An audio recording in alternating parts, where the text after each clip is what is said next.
मोअज़्ज़ज़ ख़वातीन व हज़रात, प्रोग्राम हस्बे हाल के साथ मैं हूँ आपका मेज़बान अली मुमताज़। नाज़रीन, आज एक दफ़ा फिर हमारे साथ मौजूद हैं वज़ीर आज़म पाकिस्तान जनाब मियाँ मोहम्मद शहबाज शरीफ। आइए इनसे बात करते हैं।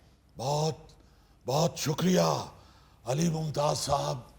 सबसे पहले तो मैं सदर डोनाल्ड ट्रंप का भी शुक्रिया अदा करना चाहता हूँ कि उन्होंने मेरी और जनाब फील्ड मार्शल की दरख्वास्त पर जंगबंदी में तोसी कर दी है, वरना जैसे जैसे जंगबंदी की डेडलाइन करीब आती जा रही थी पूरी दुनिया में टेंशन बढ़ती जा रही थी। पूरी दुनिया के सरबराहान मुझे फोन करके कह रहे थे कि मियाँ साहब हुन तुसी कुछ कर सकते हो, क्योंकि डोनाल्ड ट्रंप आपके अलावा किसी और की सुनता ही नहीं है। और सच पूछे तो मैं अभी डोनाल्ड ट्रंप को फोन करने का सोच ही रहा था कि डोनाल्ड ट्रंप का खुद ही फोन आ गया।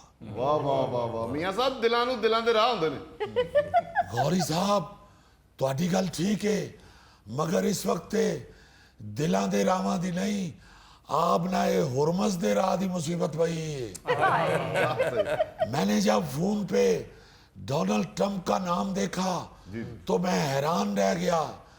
मैंने सोचा यार 78 साल का तो ये बंदा हो गया है, हले ने और किन्नी को देर जीना है। बहरहाल मैंने फोन ऑन करके कान के साथ लगाया।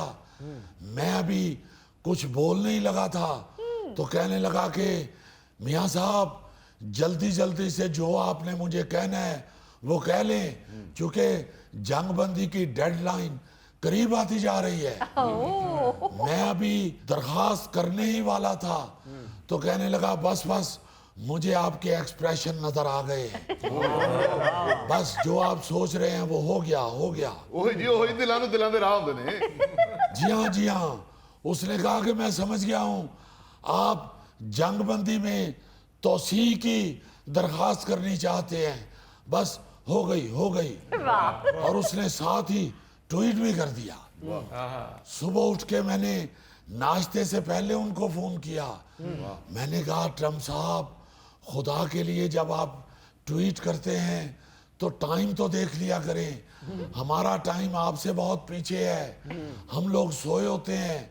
आप जब ट्वीट करते हैं कि मुझे शहबाज शरीफ ने ये दरख्वास्त की है तो मैं तो उस वक्त सोया होता हूँ। सुबह जब मेरा खानसामा मुझे नाश्ता देने के लिए आता है तो वो कह रहा होता है कि मियाँ साहब आप तो सोए हुए थे और डोनाल्ड ट्रंप ने ये ट्वीट किया हुआ है कि मुझे शहबाज शरीफ ने अभी कहा है, इसलिए मैं जंगबंदी की तोसी कर रहा हूँ।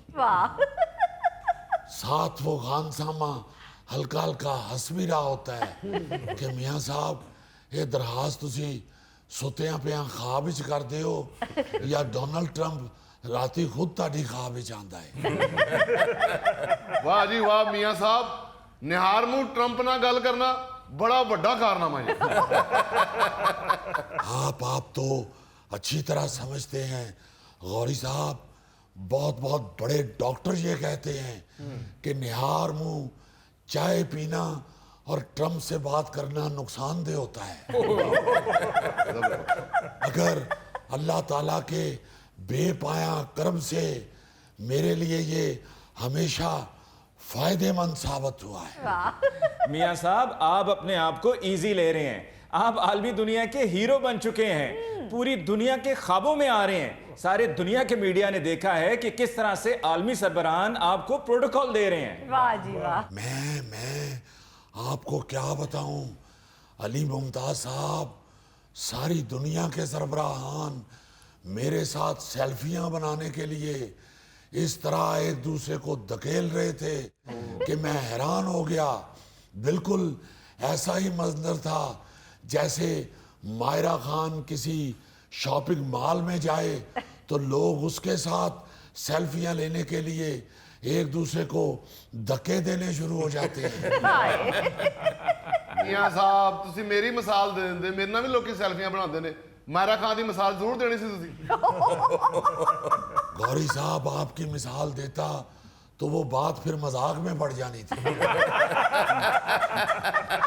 आप ये देखें कि कुछ सरबराहान ने तो दूसरी दफा भी सेल्फी ली। उन्होंने कहा कि मियां साहब माफी चाहते हैं, पहले हमने फिल्टर नहीं लगाया था।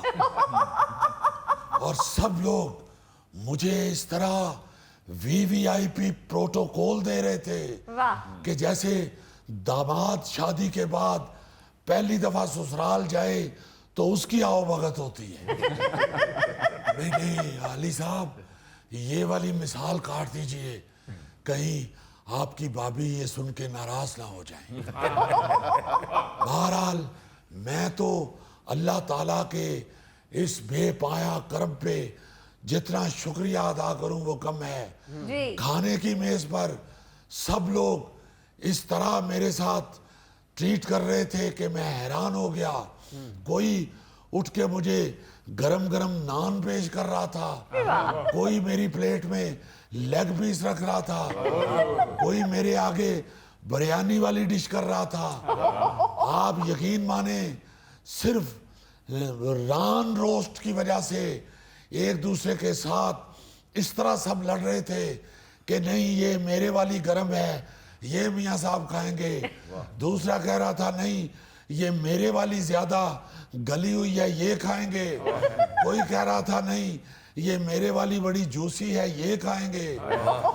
इस कदर धक्कम पेल हो रही थी कि सारी रानें ठंडी हो गई। ਮੀਆਂ ਸਾਹਿਬ ਮੈਨੂੰ ਪਤਾ ਹੁੰਦਾ ਤੁਹਾਡੇ ਨਾਲ ਇਹ ਸੀਨ ਹੋਣਾ ਤੇ ਮੈਂ ਤੁਹਾਡਾ ਸੈਕਟਰੀ ਲੱਗ ਜਾਣਾ ਸੀ। आप यकीन माने गोगा जी, जब सारी रानें ठंडी हो गई तो आप मुझे उस वक्त याद आए थे। क्योंकि मैं अक्सर आपके दोस्तों से ये हस्बे हाल में सुनता रहता हूँ कि गोगा ते प्लास्टिक का गोश्त भी खा जाता है। मियां साहब गोगा ते मुजफ्फर ਨੂੰ सिर्फ इस गल्लों दोस्त नहीं बनाਉਂਦਾ कि ਇਹਦੇ ਤੇ गोश्त घट है। बहरहाल मियां साहब, जितना आपकी पूरी दुनिया में इज्जत अफजाई हो रही है, ये पूरे पाकिस्तान के लिए बाइसे फख्र है। अली साहब, मैं आपको क्या बताऊं, मैं तो खुद हैरान था। मुझे ये भी पता चला कि वहां पे मेरे साथ सेल्फी बनवाने के लिए सिक्योरिटी वालों ने हर बंदे से $5-5 पकड़े हुए थे। और कुछ लोग तो सेल्फी बनाते हुए मुझे ये दरख्वास्त भी कर रहे थे कि मियां साहब कोई ऐसा पोज बनाएं कि लगे कि दो दोस्त मरी सैर करने गए हुए हैं। कोई कंधे पे हाथ रख के तस्वीर बनवा रहा था, कोई हाथ पे हाथ मारते हुए तस्वीर बनवा रहा था, कोई कमर में हाथ डाल के तस्वीर बनवा रहा था। मैंने कहा भाई ये कमर में हाथ डालने वाली तस्वीर $100 से कम नहीं होगी। आप यकीन माने फोटोग्राफी से ही इतने डॉलर इकट्ठे हो गए कि मैंने वापसी पे उन्हीं डॉलरों से जहाज में पेट्रोल डलवा लिया। बल्कि अब तो कई सरबराहान फोन करके मुझे अपने पर्सनल काम भी कह रहे हैं। मियां साहब, पर्सनल काम? जी, अली मुमताज साहब, फ्रांस के मैक्रोन ने मुझे फोन करके कहा मियां साहब मेरा एक जाती मसला हल कर दें। मैंने कहा हुक्म करें।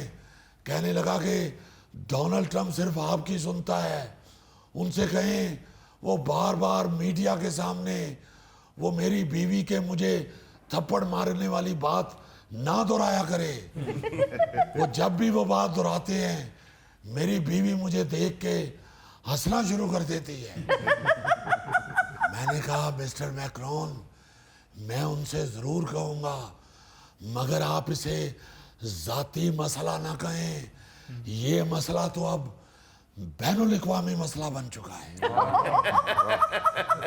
मियां साहब, आपकी ड्रेसिंग की भी दुनिया के बड़े बड़े डिजाइनर्स तारीफ कर रहे हैं और दुनिया के मीडिया हाउसेस आपको खुश लिबास इंसान करार दे रहे हैं। वाह, बहुत बहुत शुक्रिया अली मुमताज साहब, आपने अपने प्रोग्राम में इंतहाई आम मौजू पे रोशनी डालने के लिए कहा है। मैं यहाँ ये बताना चाहता हूँ कि अल्लाह ताला के बेपाया करम से मैं पाकिस्तान की तारीख में पहला वजीर आज़म हुआ हूँ जिसे आप ये कह सकते हैं कि डबल प्रेस से लेके 6 बटनों वाले कोट तक हर सूट करता है। वाह वाह वाह, क्या बात है मियां साहब, क्या बात है जी। भुट्टो गौरी साहब, इसमें कोई शक नहीं कि भुट्टो साहब भी बहुत खूबसूरत लिबास पहनते थे, मगर इस वक्त मेरे हवाले से ये मामला पूरी दुनिया में मौजूए बहस बना हुआ है। मैं यहाँ ये बताना चाहता हूँ, जो लोग कहते हैं कि ये अगर सियासत में ना होते तो सिर्फ एक आम से कारोबारी लोग होते, मैं उनको ये बताना चाहता हूँ कि अगर मैं सियासत में ना आता तो मैं फैशन की दुनिया में एहसन खान, फवाद खान और फाद मुस्तफा को पीछे छोड़ देता। वाह वाह वाह वाह मियां साहब, मेरे खानदान वाले भी कहते हैं कि गौरी साहब आपको लिबास पहनने की बड़ी सेंस है। गौरी साहब, आपकी इस बात से मुझे वो वाकया याद आ गया कि आप जैसा ही एक शख्स लंगोटा बांध के दरख्त पे चढ़ के बेर खा रहा था, तो नीचे से गुजरते हुए उसे किसी ने कहा कि भाई साहब क्या कर रहे हैं। ऊपर से उसने कहा, भाई तुम्हें तो पता ही है हमारे 2 ही शौक हैं, एक अच्छा पहनना और एक अच्छा खाना। बहरहाल ये अल्लाह ताला का बेपाया करम है कि गौरी साहब, बड़े बड़े अदाकार मेरे इजलास की तस्वीर स्पेशली सिर्फ इसलिए सर्च करके देखते हैं कि उन्हें पता चले आजकल कौन सा नया फैशन चल रहा है। मियां साहब, मैं तो कहना ਇਹ ਜਿਹੜੇ ਅੱਜ ਕੱਲ ਮੁੰਡੇ ਵਿਆਹਾਂ ਤੇ ਨਹੀਂ ਪਾਉਂਦੇ ਫਰਸ਼ੀ ਸਲਵਾਰ ਤੇ ਨਾਲ ਕੁਰਤਾ, किस दिन वो भी पा के दिखाओ। गौरी साहब, मैं जो फर्शी शलवार ते कुर्ता पा लिया, फिर तुसी कहोगे कि मियां साहब मेहंदी वाला डांस भी करके वाओ। ਮੀਆਂ ਸਾਹਿਬ ਐਸੀ ਕੋਈ ਗੱਲ ਨਹੀਂ, ਹੱਲੇ ਵੀ ਤੁਹਾਡੀ ਭੱਜ ਨੱਸ ਵੇਖੀਏ ਤੇ ਬੱਤੀਆਂ ਦੇ ਲੱਗਦੇ ਹੋ। ਮੀਆਂ ਸਾਹਿਬ, ਜੇ ਤੁਹਾਡੇ 2-3 ਸੂਟ ਛੋਟੇ ਹੋ ਗਏ ਨੇ ਤੇ ਮੈਨੂੰ ਭਜਵਾ ਦਿਓ। गोगा साहब, आप किसी टेंट सर्विस वाले से कहा करें ताड़े कोई टेंट छोटे हो गए ने तो मैनू भिजवा दियो। चले मियां साहब, ये तो हो गई आपकी खुश लिबासी और डिप्लोमेसी की बातें। अब जरा मुल्की हालात की भी बात कर लें। लोड शेडिंग का जिन बोतल से बाहर आ चुका है। जी हाँ, मुझे मालूम है, सिर्फ बोतल से बाहर ही नहीं आ चुका, मुझे सामने बैठा हुआ नजर भी आ रहा है। मियां साहब, तुसी मेरे वाल वेखण डे हो, मैं बोतल वाला जिन नहीं, मैं मुगलपुरे वाला जिन। देखें अली मुमताज साहब, मुझे इस बात का एहसास है कि गर्मी की शिद्दत बढ़ती जा रही है, लोग बहुत परेशान हैं। इसीलिए मैंने अपने लोगों से ये कह दिया है कि 2 घंटे से ज्यादा लोड शेडिंग नहीं होनी चाहिए, क्योंकि जिस तरह बच्चे 2 ही अच्छे, इसी तरह लोड शेडिंग के भी घंटे 2 ही अच्छे। मगर मियां साहब, ये 2-2 घंटे 24 घंटों में कोई 10-10 दफा आते हैं। आप फिक्र ना करें थैला साहब, हमने अल्लाह के फजल से नई तवानाई पॉलिसी पे काम शुरू कर दिया है, और वो दिन नजदीक नहीं जब हम लोड शेडिंग पे काबू पा लेंगे। वो दिन नजदीक नहीं मियां साहब, वो दिन दूर नहीं कहे। भाई, ये बीच में ईरान अमेरिका वाला मामला भी है ना, इसलिए मुझे लग रहा है कि वो दिन नजदीक नहीं। मियां साहब, अब हर मामला ईरान अमेरिका मुज़ाकरात के पीछे ना छुपाएं। आप तवानाई पॉलिसी की बात कर रहे हैं। आपकी हुकूमत कितना गलत फैसला करने जा रही है कि सोलर लगाने से पहले नेपरा से लाइसेंस लेना होगा। यानी कि आपकी हुकूमत के बारे में जो ये कहा जाता है कि अगर आपकी हुकूमत का बस चले तो सूरज पे भी टैक्स लगा दें, वो दुरुस्त साबित होने जा रहा है। वैसे अली मुमताज साहब, आपकी शक्ल उस लड़की से बहुत मिलती है जिहड़ी जंज वाली बस च रट्ठा पा लेंदी है कि मैं फ्रंट सीट ते बहना है। मियां साहब फिर वही बात, खुदा के लिए गरीब की मुश्किलात को भी देखें। अली साहब, ये आपकी आवाज नहीं आ रही, क्या कहा आपने? नाज़रीन, इसके साथ ही हम लेते हैं एक ब्रेक, मिलते हैं ब्रेक के बाद। मैं तेरी दुश्मन, दुश्मन तू मेरा, मैं नागन तू सपेरा।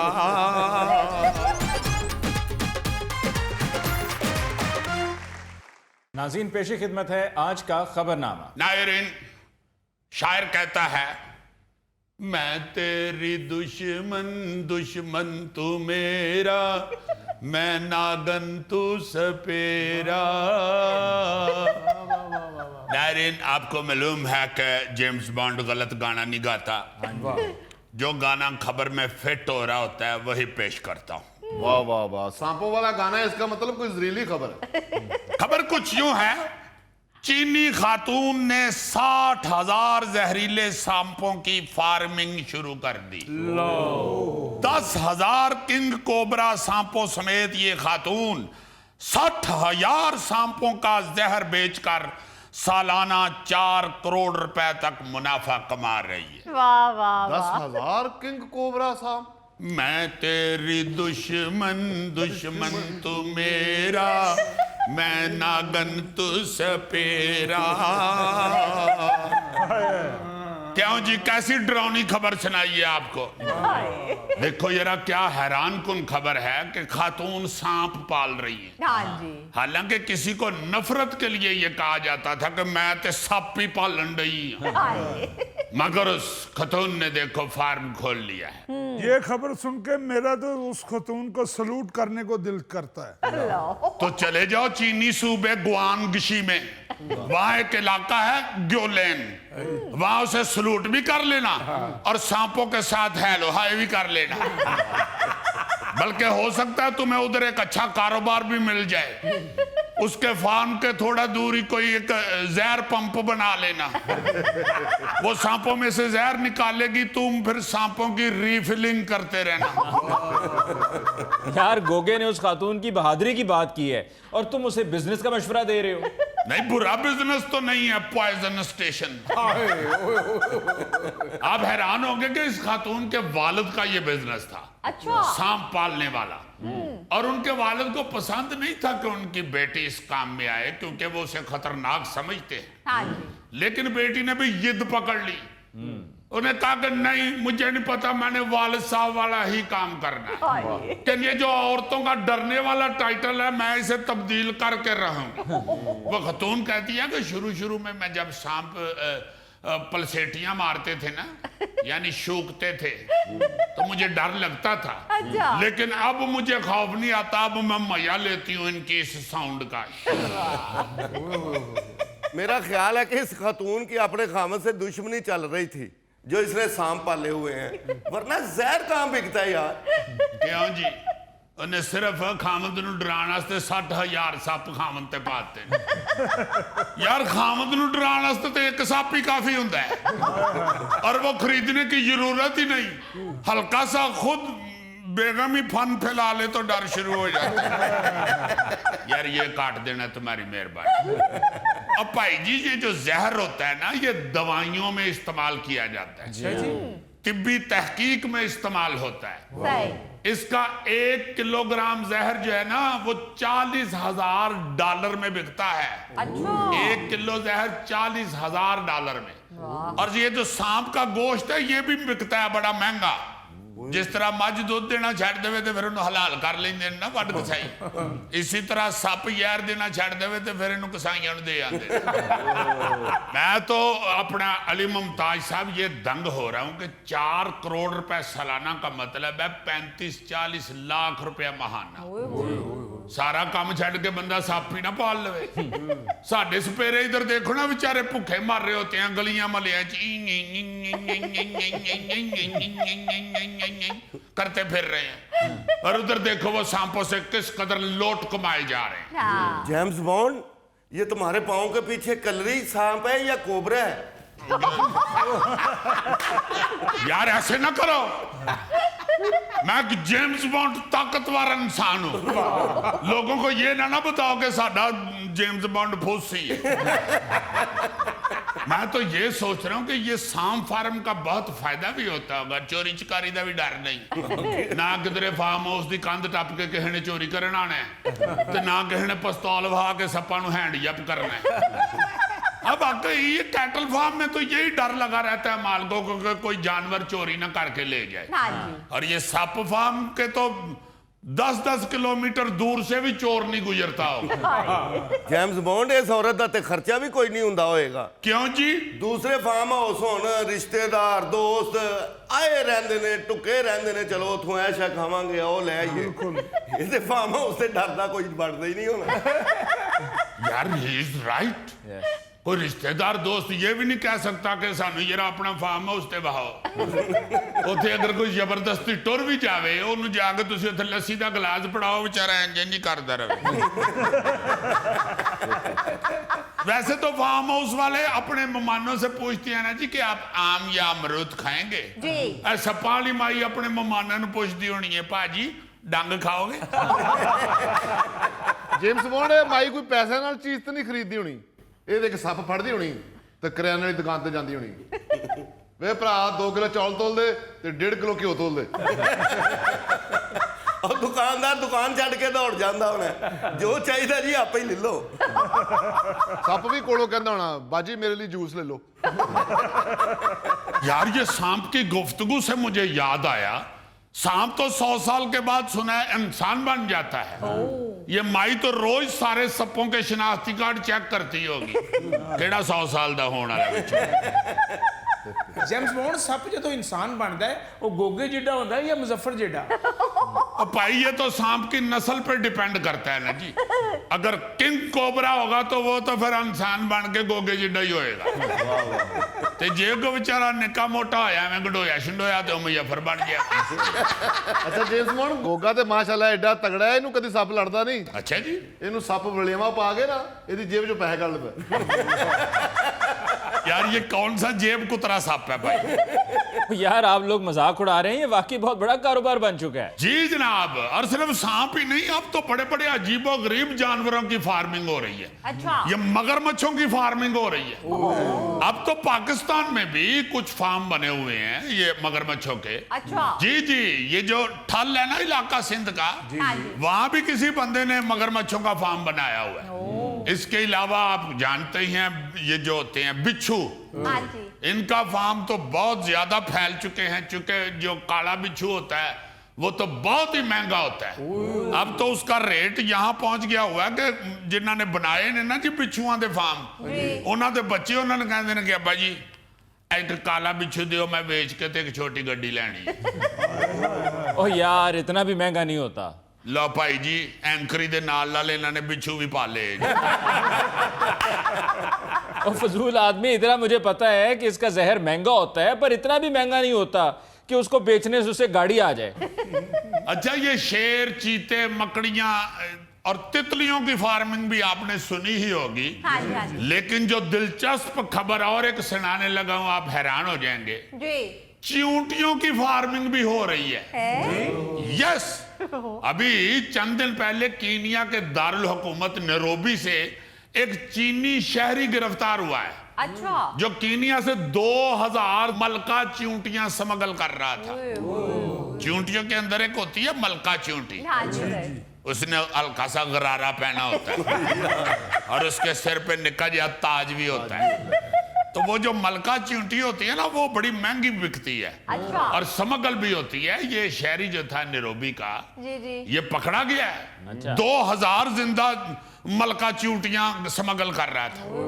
जब वो चींटियां निकाली हैं पुलिस वालों ने बीच में से, जी। तो चींटियों ने भी शिकायत की थी कि देखो भाजी सानू किथे लै, साडे पिछे बादशाह रोंदे होणगे। ਉਹਨਾਂ ਨੂੰ ਤੇ ਚੀਨੀ ਦਾ ਦਾਣਾ ਵੀ ਅਸੀਂ ਲਿਆ ਕੇ ਦਿੰਦੇ ਹਾਂ। हर फजूल खबर तुम्हारे पास होती है।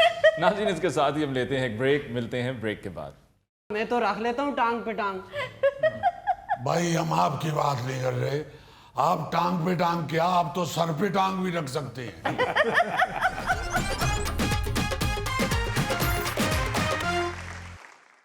नाज़रीन, हमारे साथ स्टूडियो में मौजूद हैं मीडिया के रसिया और नाकिद नाजिर मलिक साहब। आइए इनसे बात करते हैं।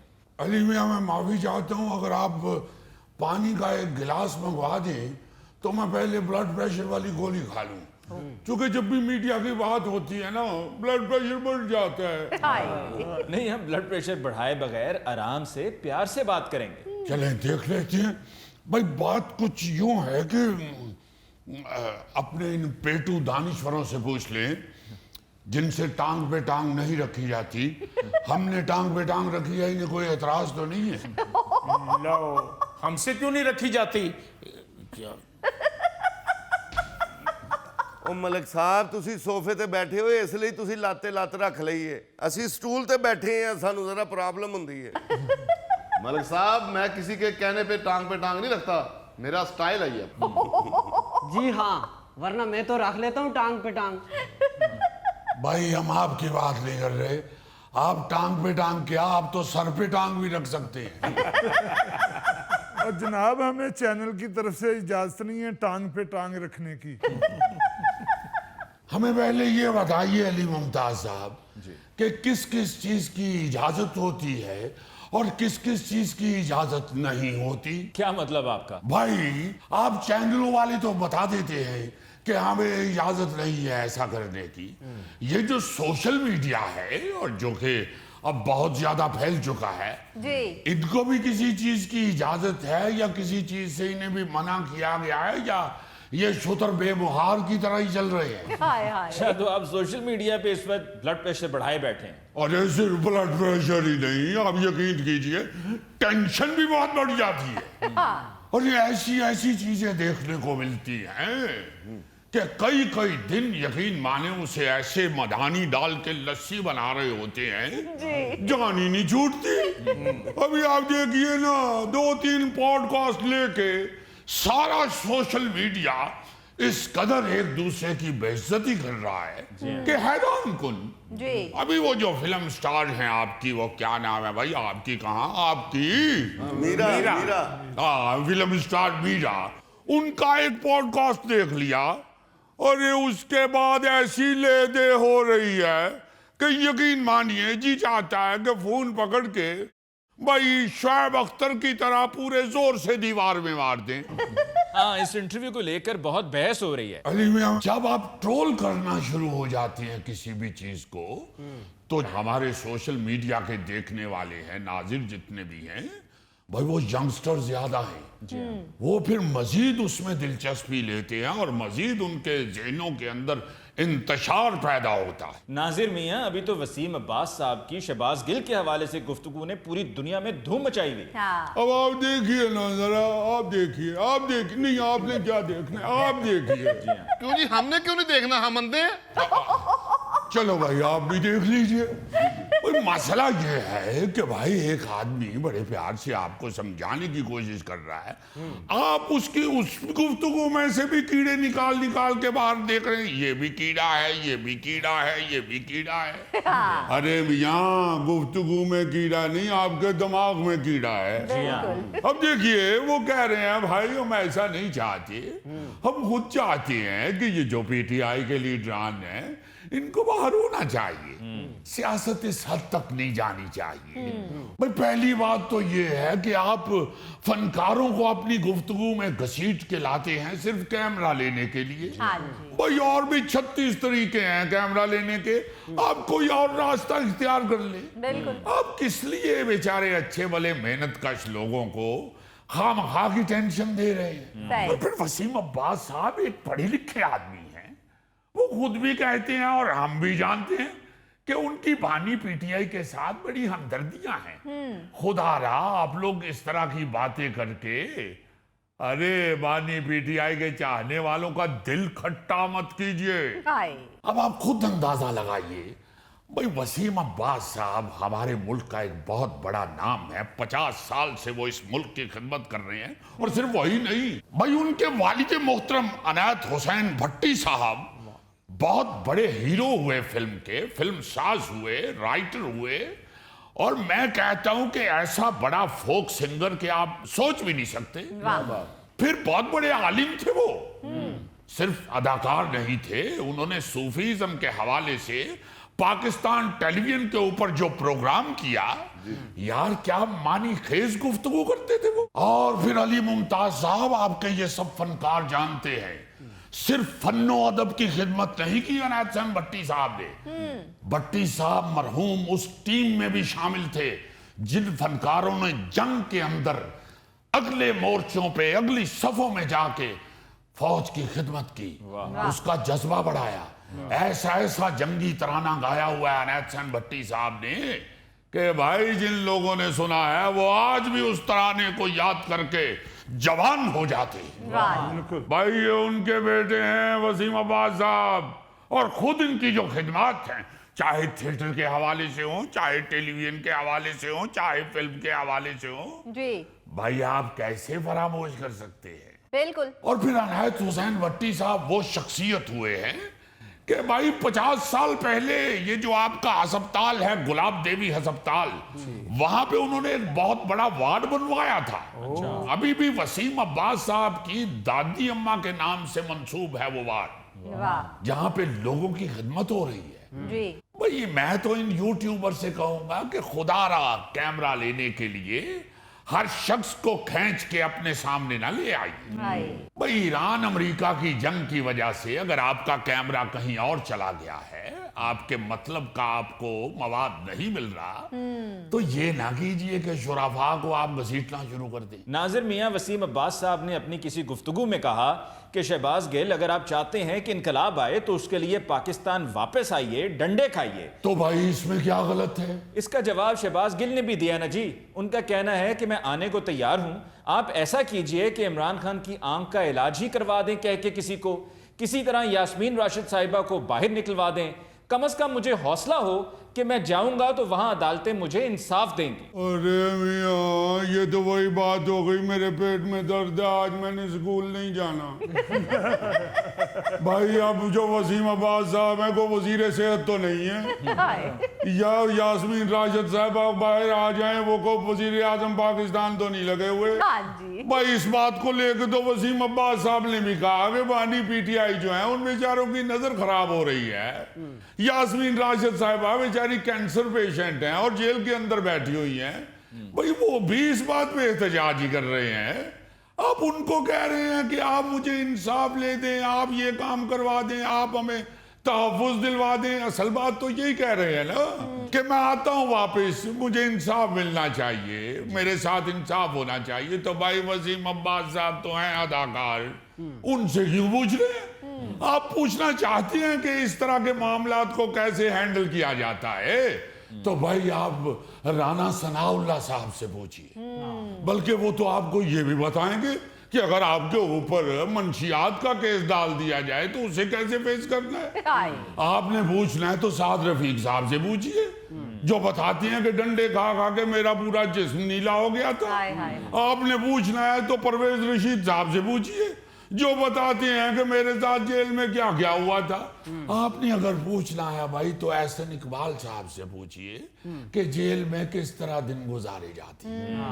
वसीम अब्बास साहब आपको क्या बताएंगे? हाँ, वसीम अब्बास साहब से पूछना है तो ये पूछिए कि भाई कौन सा ड्रामा किस मौजू पे किया जाए तो उसे शूट कैसे किया जाए तो उसका रिजल्ट कैसा आएगा। भाई आप लोग तो ये कहते हैं कि हमें इख्तलाफ है, हमारा इख्तलाफ सुना नहीं जाता, हमारी कोई बात सुनने को तैयार नहीं है।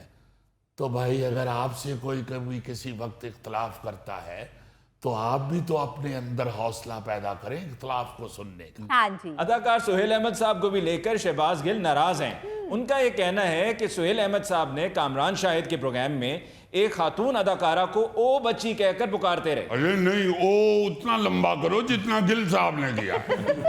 देखिए देखिए, आपको आपको आपको ध्यान से हर चीज देखनी चाहिए। भाई पहली बात तो ये है कि बच्ची लफ्ज तो बहुत ही प्यारा है भाई, हम अपनी बेटियों को बच्ची कहते हैं।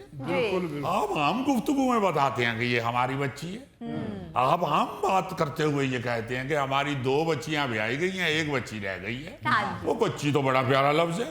ये देखिए कि गिल साहब वो जो ओ पकड़ के उसे रगड़ रहे हैं, इसी से अंदाजा लगा लें अब उनके पास बोलने के लिए कोई और चीज नहीं है, तो वो एक ओ लफ्ज लेके बैठे हुए हैं। भाई आप ज़िया मोहिउद्दीन साहब बन के वेरिएशन ना बताइए, आप अपना काम कीजिए। ऊपर से कह रही हैं बच्ची की तरफ देख के बात नहीं कर रहे, ये तो बड़ी बेअदबी है, ये तो बड़ी बदतमीजी है। अरे भाई आप क्यों हमें अदबो आदाब सिखा रहे हैं? आपका तो एक जुमला ही काफी है सारे अदब का बेड़ा गर्क करने के लिए। वो कौन सा जुमला है जी? आपके प्रोड्यूसर साहब को हमने वो जुमला निकाल के दिया, जरा वो जरूर सुना दीजिए ताकि पता चल जाए नाजरीन को कि शहबाज गिल साहब कितने तमीज वाले और अदब वाले शख्स हैं। सफदर दी बुढ़ी मरियम नु मेरा अज पैगाम है, ਉਹ ਜਿਹੜਾ ਯਤੀਮ 1500 ਰੁਪਏ ਮਹੀਨੇ ਤੇ ਰੱਖਿਆ ਹੋਇਆ ਹੈ, ਉਹ ਜਿਹੜਾ ਯਤੀਮ 1500 ਰੁਪਏ ਮਹੀਨੇ ਤੇ ਰੱਖਿਆ ਹੋਇਆ ਹੈ, ਉਹਦੀ ਰਨ ਮਰੀਮ ਨੂੰ ਮੇਰਾ ਅੱਜ ਪੈगाम है। और अली मियाँ भाई 18 साल हो गए अल्लाह के फजल से इस हस्बे हाल प्रोग्राम का हिस्सा बनते हुए।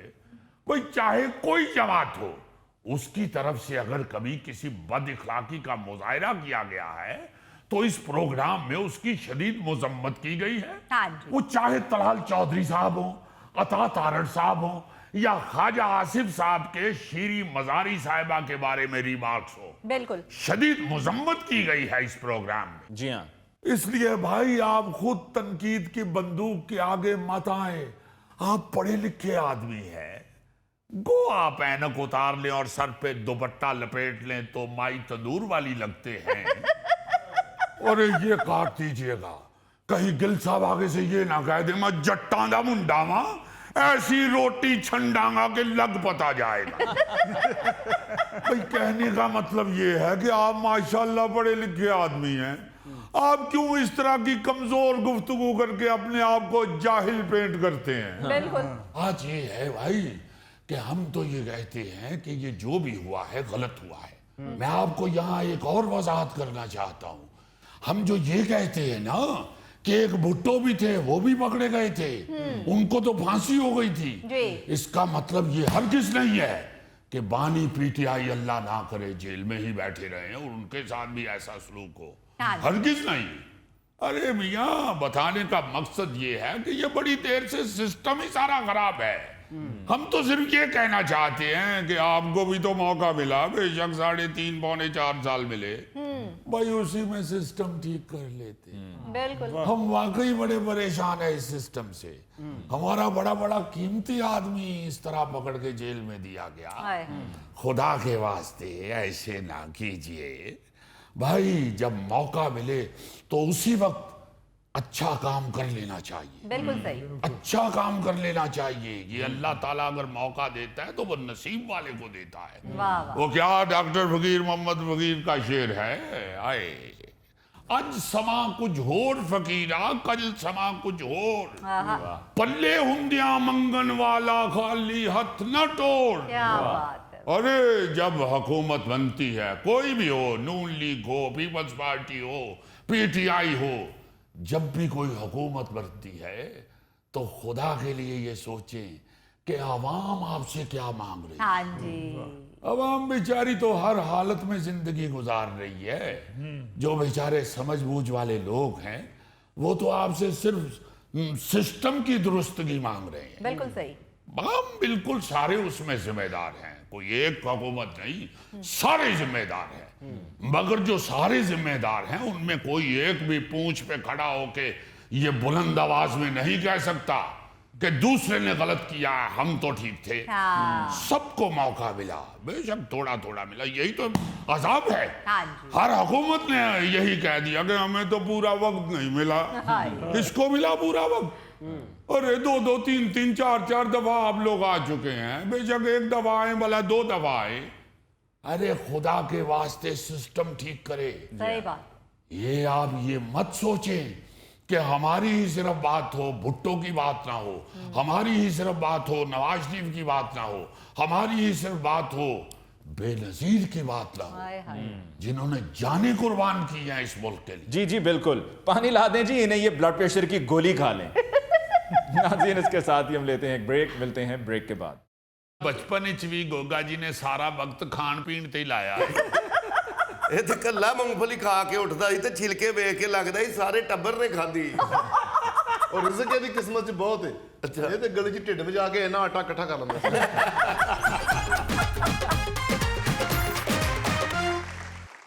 यार मैं कल ये बैठा सोच रहा था, अब पता मैं जब भी बैठता हूँ ना मैं सोचना शुरू कर देता हूँ। बड़ी बात।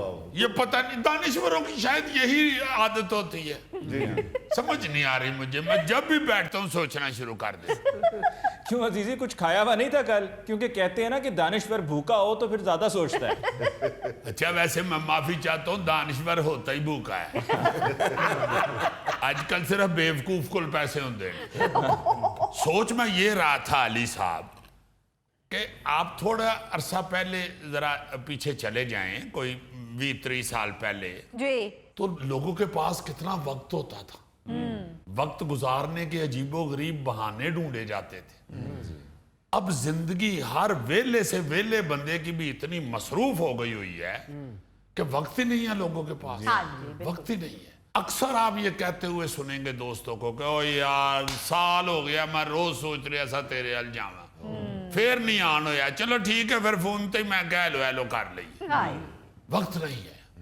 शायद ये उसमें सबसे बड़ा हाथ जो है ये मोबाइल फोन का आ गया है। हाँ जी बल्कि मोबाइल फोन से पहले भी मैं ये सोचता हूं कि ख्वाहिशात ने वक्त खा लिया है।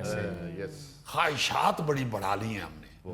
हमारी कहीं भी वो कहते हैं ना कि राज नहीं हो रहा, हाँ जी हमारी भूख नहीं मिट रही किसी भी चीज के हवाले से। हम इतने ज्यादा मेटीरियलिस्टिक हो चुके हैं बहुत कि हम भाग रहे हैं भाग रहे हैं भाग रहे हैं, ये चीजें खरीदने के लिए, ये अपने इर्द गिर्द इमारतें खड़ी करने के लिए, जी अपने दाएं बाएं बड़ी बड़ी ब्रांडेड चीजें देखने के लिए हम दौड़ रहे हैं। बिल्कुल सही। ऐसा नहीं था मेरा ख्याल है। ख्वाहिशात बहुत कम थी इसलिए वक्त बहुत होता था। जो चंद ख्वाहिशात होती भी थी ना जी, वो पूरी करने के लिए इंसान ने पूरी जिंदगी पे मुहित एक टाइम टेबल बनाया होता था। सही।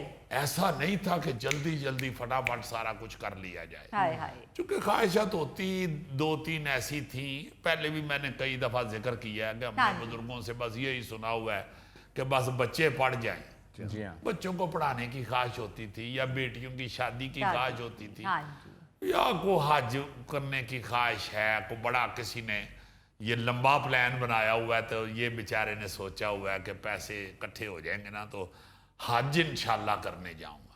जी और कुछ नहीं था, कोई ऐसा नहीं था। घर शर भी जो थे ना जी, वो बड़े बड़े तगड़े लोग भी चंद मरलों के ऊपर रहते थे। ऐसे ये जो अब बात अमीर लोगों की एकड़ों तक पहुंच गई हुई है ना, जी। ऐसा नहीं था, ऐसा बिल्कुल नहीं था। और आप देखें कि जितने घर बड़े हो गए हैं, जी जी हमारे घरों की दीवारें जितनी जितनी दूर हो गई हुई हैं, जी जो वहां के रहने वाले हैं, वहां के मकीन जो हैं, वो भी एक दूसरे से दूर हो गए। बिल्कुल सही। और इन्हीं ख्वाहिशात के पीछे भागते भागते बंदा कब्र में जा गिरता है। हाय हाय आजकल जो हालत हो गई हुई है, जो मैं कह रहा हूं मसरूफियत की, वेले से वेले बंदे की भी, जी जी आप किसी वेले के पास बैठ के भी ये पूछे ना कि भाई जी फारग वक्त च की कर दियो, कहते भाई जी फारग वक्त मिलता ही नहीं। हाय नाल नाल मोबाइल भी चलाई जा रहे होंगे और नाल नाल कहीं भी जा रहे होंगे, फारग वक्त तो तरस गए अमैन से, फारग वक्त नहीं मिलता। है ही नहीं। और इसी हालत में मोबाइल की स्क्रोलिंग करते उन्हें कई कई घंटे गुजर जाते हैं। हाय हाय तो बिल्कुल जवाब यही होता है, यार मैं माफी चाहता हूं, वक्त नहीं मिलता। दूसरी तरफ जो हमारी माएँ बहनें बेटियां हैं, उनसे भी आप पूछे ना, वो यही कहती हैं वक्त ही नहीं मिलता।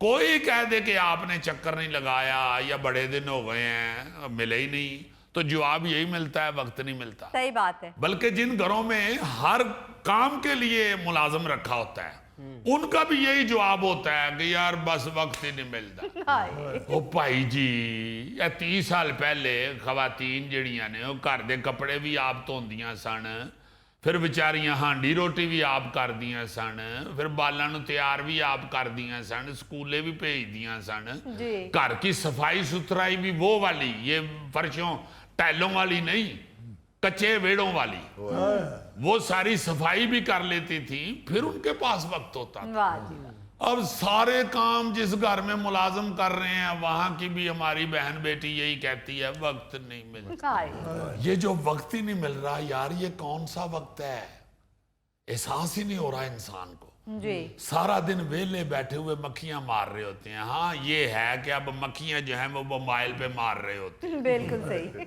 इसलिए कहते हैं जी कि वक्त ही नहीं मिलता। हाँ जी दरअसल लोगों को लगता है कि अब जमाना बदल गया है और लोगों को वक्त की कदर हो गई है, लेकिन मैं समझता हूं कि पुराने जमाने में फारग वक्त को नेमत समझा जाता था। सही। आजकल की तरह नहीं कि जैसे ही 5 मिनट मिले फौरन मोबाइल निकाला और दुनिया से कट गए, हाँ। बल्कि उस वक्त फारग वक्त का मतलब होता था कि चलो कुछ ऐसा करें जिससे घर वाले भी खुश हों हाँ जी बिल्कुल सही। या अल्लाह ताला खुश हो। एक दूसरे के साथ हमदर्दी का मुजाहरा करते थे, मिलते गिलते थे। मुझे याद है कि फारग वक्त का जो सबसे अहम मसरफ होता था ना जी, वो घरेलू काम काज होते थे। सही जब भी बंदा फारग होता था घर के कोई काम काज करने शुरू कर देते। जी। यार अजीजी, मुझे याद है कि जब हम बचपन में फारग होते थे तो सारे बैठ के मूंगफली खाना शुरू कर देते थे। अगर मूंगफली नहीं होती थी तो भट्टी से दाने बनाने चले जाते थे।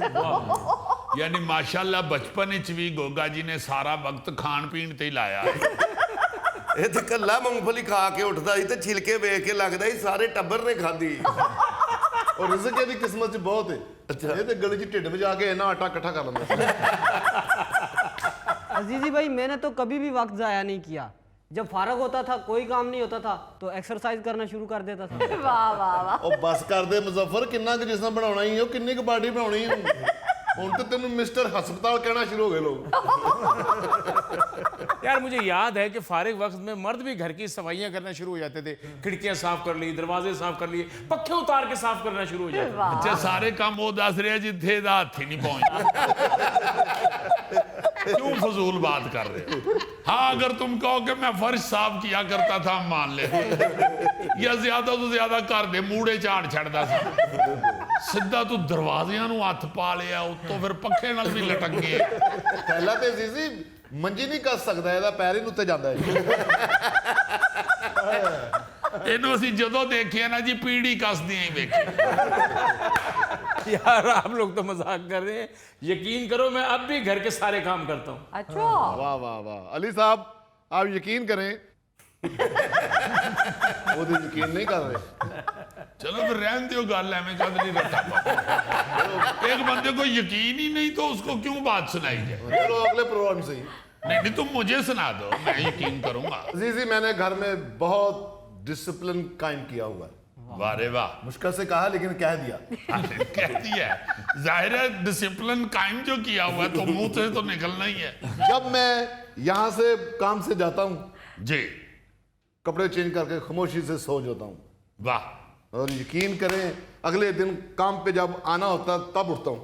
वाह वाह वाह। कौन कहता टाइम नहीं है? कौन कहता टाइम नहीं है? मेरा मतलब है जब 24 घंटे सोते ही रहना तो डिसिप्लिन तो आप ही कायम हो गया। नाज़रीन इसके साथ ही आज के प्रोग्राम हस्बे हाल का वक्त खत्म हुआ। चाहता है अपने मेज़बान अली मुमताज़ को दीजिए इजाज़त। अल्लाह नगहबान।